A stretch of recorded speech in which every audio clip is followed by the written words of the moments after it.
Their company is called New York or Nowhere, and it is actually skyrocketing. Everybody in my family has started their own companies, so I think that was ingrained in me from the beginning. People think they have to do something huge, or wait till they have a whole bunch of money to invest in the market. Hey everybody, it's me. Look up in the sky, it's a bird, it's a plane. It is me, the Einstein of Wall Street, here from the balcony at the New York Stock Exchange. New York Stock Exchange or nowhere. I love to bring you everything, human stories, right? People who are actually breaking barriers, people who are changing other people's lives. It's that human story that breaks out everything: food, fashion, finance, and fun. You know what? I brought you everything here from the exchange. Companies that have not gone public yet. This could be one of those.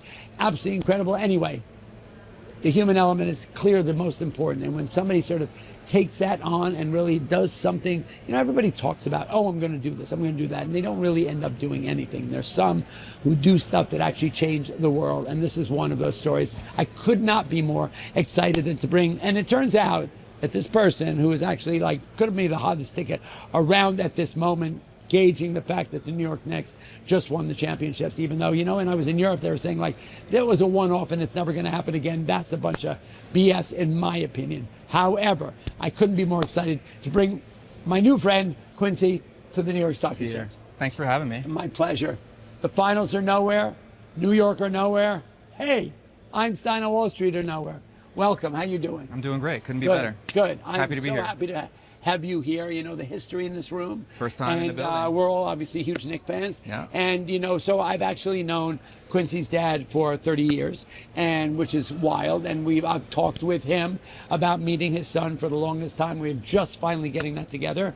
And so their company is called New York or Nowhere. And it is actually skyrocketing, and it's spectacular. And I don't know what do you call it? It's not a merch company. It's a lifestyle brand. Okay. Lifestyle. Okay. Let's go with it's that. A little nebulous. And I want to know about you at 13 years old. 13 years old. Yeah, right. We're just give 13 me a years little old, breakdown on. I was playing baseball. I was a big athlete growing up. So sport has always been a big part of my life. And that's the way my dad and I stayed connected, and so I wanted to be a baseball player. Okay. I wasn't good enough, but here we go. So now I make t-shirts. Oh, actually, you wanted to be a pro. I wanted to be a pro. Really? It's something, yeah. And baseball. A pro at something. A pro at something. You know what? I think you've clearly become a pro at something. So. And Thank you. You know what? That's actually a great thing to strive for. I think I did too. But what people end up doing is if they don't get exactly what they want, they kind of bail on things. And that, you know what? Look, the qualities that make you really good at something, or the qualities that you end up having, people just need to understand that there may be a place where those live. Yeah. And you found that. Yeah, they're right? transferable. And I draw a lot of parallels between sport and entrepreneurship, competition. Yeah. 100%. I started my company because I want to win. I love that, Yeah. right? You know what? Do you know?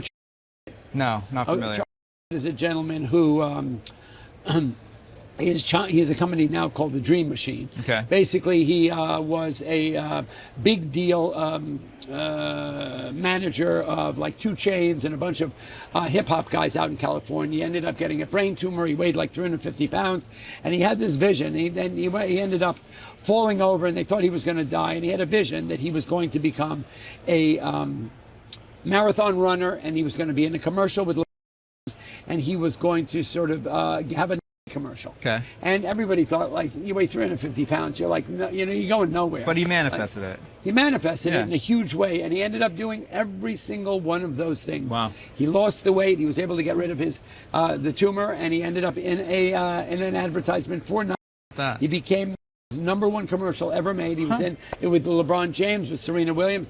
It was amazing. So manifesting things, I'm a firm believer in it. I just interviewed Chaz Palminteri the other day, right? And we talked about manifesting things. So think about a manifestation of you at 15, 16. I mean, at what point did you go from, really feeling that you were and the word entrepreneurship sort of annoys me at this point a little bit. It's where did you have the vision? Where?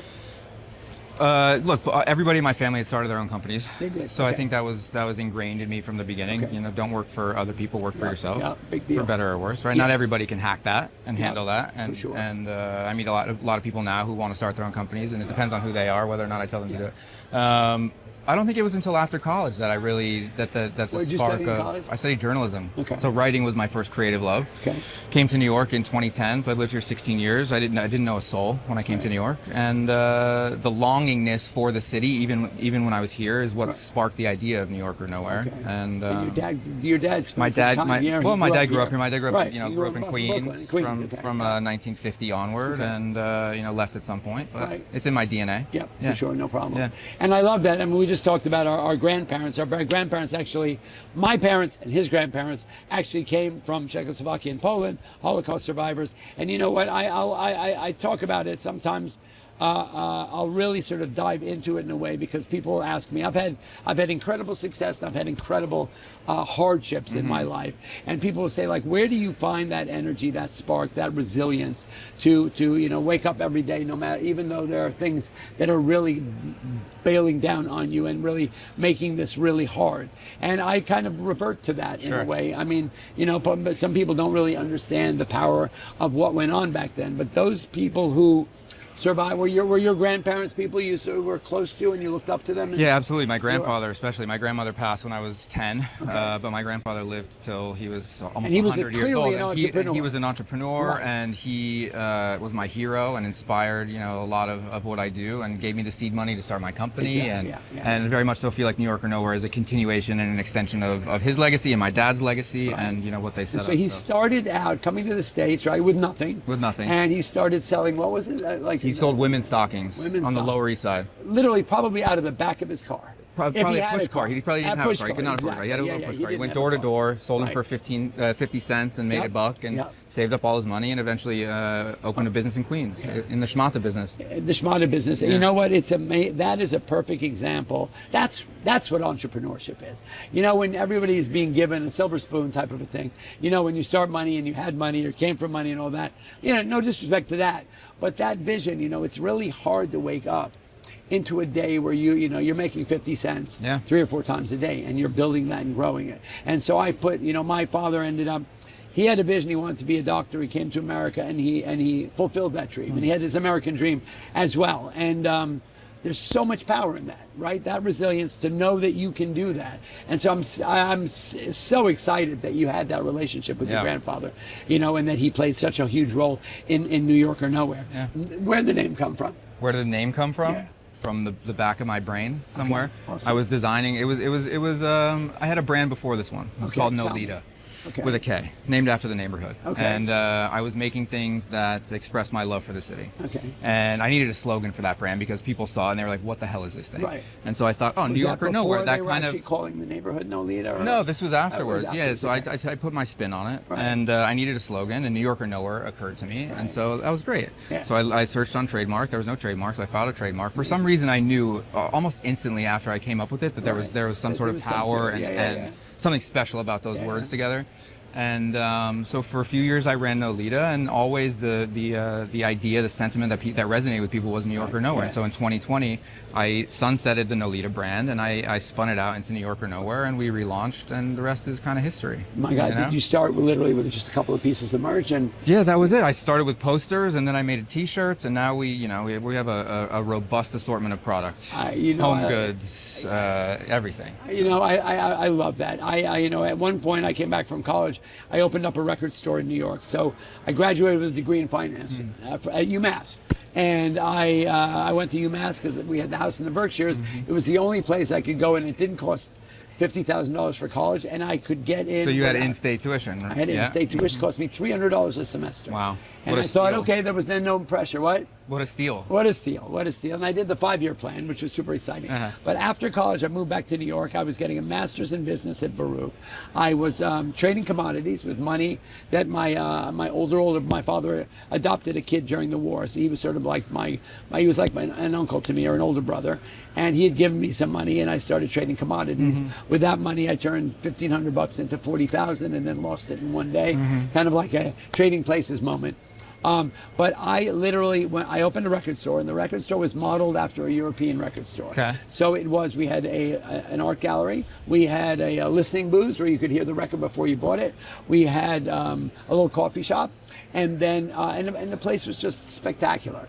And one thing I forgot about was I'd forgotten to allot money to buy records to open the store. So by the time everything was ready, it was literally the night before, and I'm going like, You have nothing I to sell. don't have anything to sell and not enough money to buy records. So I had amassed a huge record collection. As a lover of jazz music, I'd managed jazz bands during college, so I put my whole collection into the stacks. Yeah, you got to do it. And you got to do what you got to do. That's and right. you know, so then it became a rare out-of-print jazz store, based on the fact that that was what my collection So was. you created a niche accidentally for yourself. Exactly. Yeah, I love the way your mind thinks. And literally, how was I marketing my place? Every night, I would rent a car and I would make posters. I had a girlfriend whose father had a print company. Okay. Also an old Holocaust survivor, and he would make me posters for virtually nothing.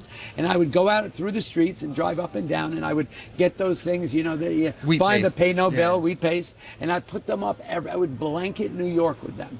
I wasn't really clear whether it had any effect whatsoever, but for me, it was like me early marketing, which, you know, look, this place, when I'm done with the opening bell, I come up here because the branding and the marketing of all that, all those logos, inspires me. Sure. And I'm sure, look, your brand name is so catchy, and if you're a person from New York, it's like, yeah, right, New York or nowhere. There's nothing else that compares to it. Well, I love the story about you putting up wheat paste, because effort, you never know if effort is going to come to fruition, but it compounds, right? And it could be that moment of effort or the next moment of effort. The important thing is you know, putting the intention out in the world and doing the work, because eventually it's going to come back to you. You know, I love that, and you're so right.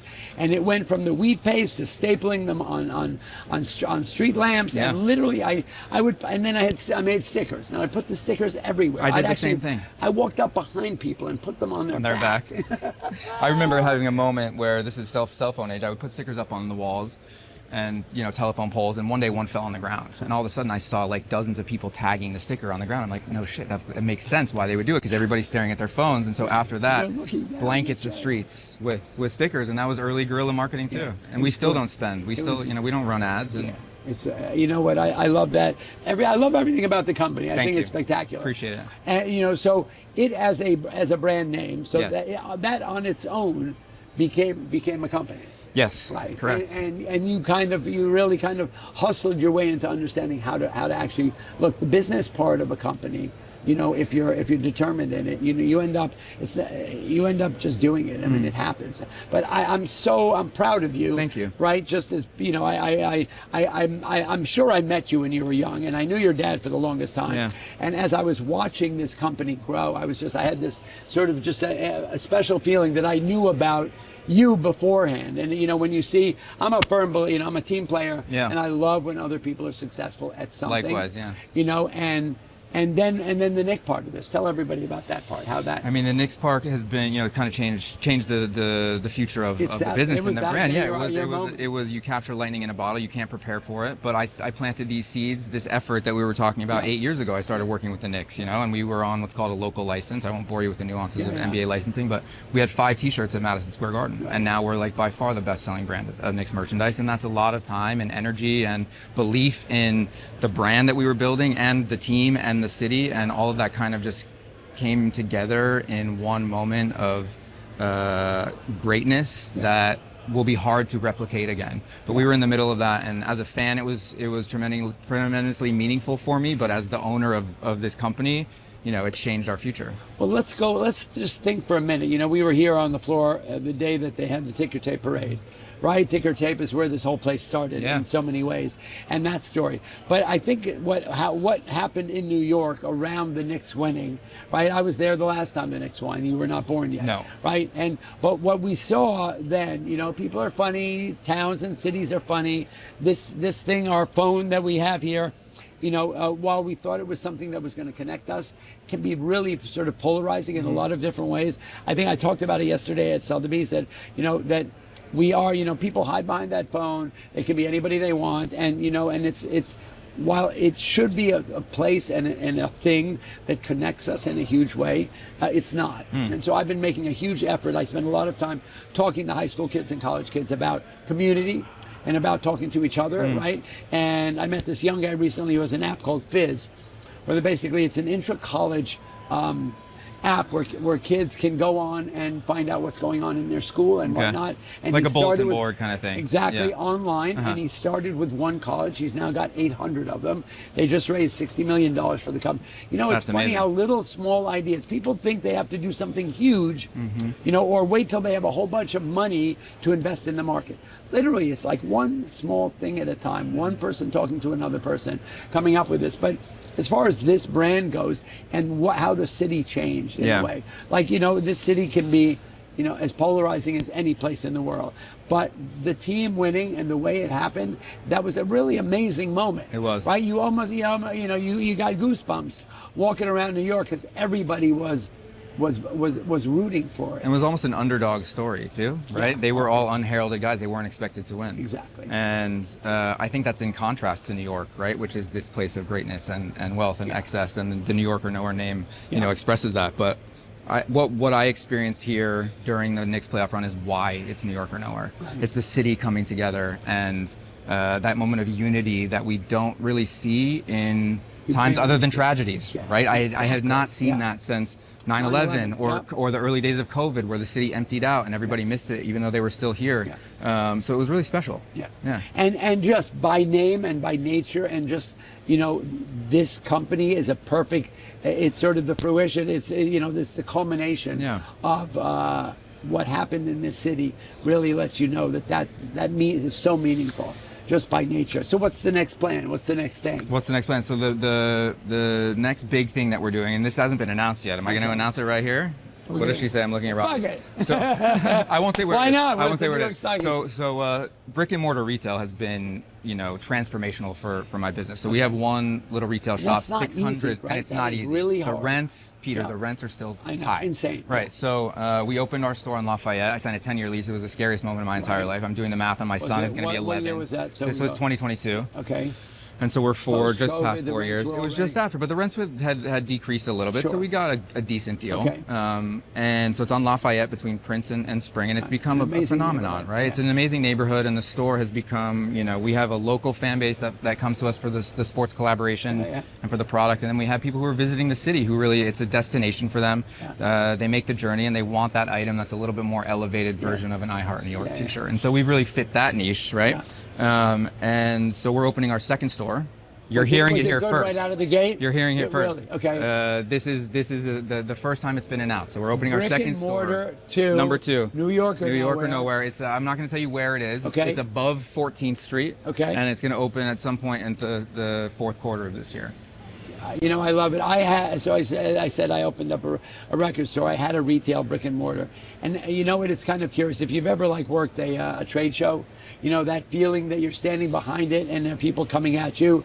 It really messes with your confidence. It does. Right? Yeah. If you don't have a line of people standing there and you're waiting to pull them in, it's like opening the door of your first store. Yep. Right. And wanting and really wanting people to come in the door. Yeah. And hoping they're going to come in the door.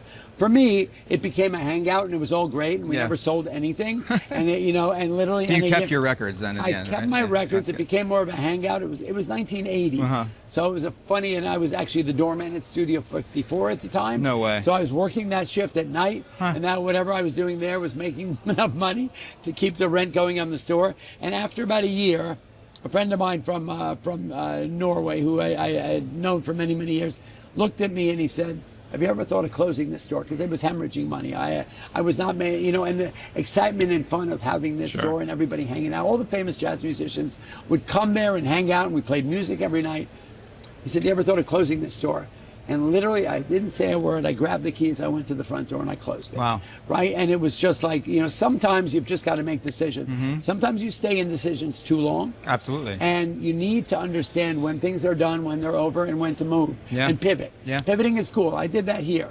A lot of people who worked here all felt that, you know, when technology came into the exchange, that they had no other skills and they didn't know what they would ever do except work here, right? And for me, which is something we just sort of mentioned, is I kind of looked at it and said, okay, what qualities made me a great broker?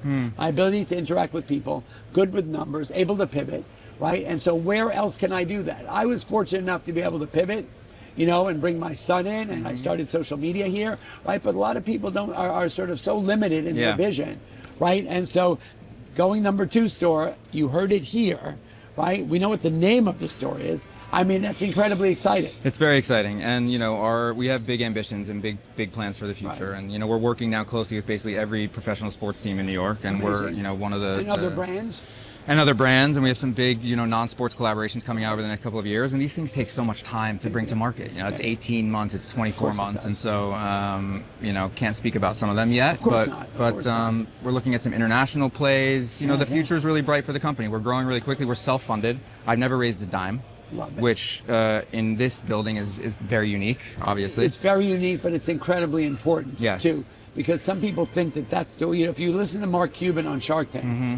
right? When some people think, oh, that's the way to go, to keep raising more and more and more. It's And usually it's actually not. a huge mistake. Yeah, it's a huge mistake, Right. especially with brands. Brands take time to build Yeah. and to grow and to germinate and evolve. And I would not have gotten New York or Nowhere to this point if I had been using other people's money. Yeah. And so also I it has a major effect on psychologically, psychology. 100%. I don't want to talk about decision making. All of a sudden, I'm making decisions because of what somebody else wants, as opposed to what's best for the Yeah. brand and the business. Yeah. And so we've gotten into here without that, and it's getting to the point. That's impressive. Yeah, Thank that's you. huge. Thank you. And we grew it to an 8-figure business with no Thank investment. God for Grandpa. Thank God for Grandpa. Yeah. Thank God for Yeah. Grandpa. Thank God for my dad and my mom, and Yeah. the people that showed me the way, and all the people along this journey who have been there for me You in look one like way you're or a team another. player. You've sort of had a. I am a team player. You got Rocky. I got Rocky's here today. Rocky is a rock star. Rocky is a rock star. It's in her name. I mean, that's why, It is, it's in the name. You could What tell else the do you minute need? we met her. And I surround myself now with. I was good enough at everything for long enough, and now I can bring in people who are better than I am, Yep. and that's a relief because the business is now not limited solely to my skills and Right, and your experience, and now I expertise, can really sure. come and promote it and share sort of the gospel of New York or Nowhere with the world. And I'd love to work with you. I agree with you. That's for me the same thing too. What I realized was that I'm good. I know what I know. I'm good at what I do, but there's so much I don't know. And rather than try and figure all that out, now I'm at a point where I can put together a team Yeah. of people who are really great at what they do, and then it's great. I don't need to be sitting on the mountaintop all by myself with the Bugatti and It's a lonely. stacks of whatever. Lonely up there. Yeah, there's nothing good going on there, and it's so much fun to be able to put together a team. There's so much ingenuity in Yeah. that, right? And that feeling of that you're part of a team, you're part of a company, right? I mean, the quality is great, the story is great. I love everything about it. Thank you. I guess good things happen when they were meant to happen. The I think fact so. that we've probably got messages going back a long way Mm-hmm. on social media that we didn't get to meet. You know what? Look, this is probably one of the best stories I feel like that I've been able to bring to you. That it's got absolutely every box has been checked off on this thing in every way, and there's so much more. Right? This is just the beginning. It's kind of like when I wake up in the morning, I realize that I've been 55 for 10 years, right? Some people say I was here for. Let's go back. We are standing literally in the New York Stock Exchange. George Washington was inaugurated right up here. I was not here for that, right? But this is where basically the basics, the beginning of the stock market happened outside. There was a tree here in 1650 called the Buttonwood Tree. And 24 brokers used to hang out under that tree with wheelbarrows. And when the boats would come in from all over the world with tobacco and chocolate and spices, they would all go down, pick it up, bring it to the tree and wheel and deal. This was the corner. How about that? Right? And that they became the self-proclaimed starters of the New York Stock Exchange. And their agreement, which they signed in 1792, is upstairs. Wow. I forgot to tell you that was on the 7th floor. Well, next time. I I got to see the art gallery. I love the art gallery. I appreciate But now, that. now my goal is to be in the art gallery. I need to make you a piece that hangs in the art gallery. So And I would think of me the next time you have, because I we also have paint a little bit. Okay, we have a curation coming probably in the next 3 months. Great. And I will definitely have Stock exchange or nowhere. Stock. Only for you. We Only are for you. doing that. It's my pleasure, man. I absolutely love it. I appreciate it. Thanks for Congratulations. having me. Thank you so Check much. that out. Finals to nowhere, New York or nowhere. Come find us. Quincy or nowhere, Rocky or nowhere. Forget about that's all I got to say about that.